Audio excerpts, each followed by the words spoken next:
Қарағанды облысында Достық Мойынты теміржол учаскесінде екінші жолдың құрылысы басталды. Жоба күшті өңірлерге ел дамуының драйвері ұлттық жобасына енгізілген. Құрылысты бастауға Қазақстан Республикасының премьер-министрі Әлихан Смайылов телекөпір режимінде пәрмен берді. Қазіргі уақытта теміржол саласында бірқатар инфрақұрылымдық жобаларды іске асыру бойынша шешімдер қабылданды. Міне соның бірі ірі жоба Достық Мойынты екінші теміржол құрылысын бастағалы тұрмыз.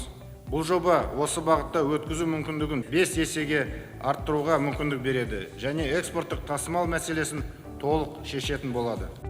Жобаны іске асыру мемлекет басшысының отандық өнімнің үздіксіз экспортын қамтамасыз ету және елдің транзиттік әлеуетін ұлғайту жөніндегі алға қойған маңызды міндетін шешуге ықпал ететін болады. 85% казахстанского содержания – это очень большое содержание для такой стройки. Это наши рельсы, наши шпалы, инертные материалы, металлоконструкции для мостов и сооружений. То есть это все казахстанское. Ну и плюс это кадры в основном будут только наши казахстанские. Извне мы только привлекаем, будем закупать оборудование для СЦБ. Только это и все.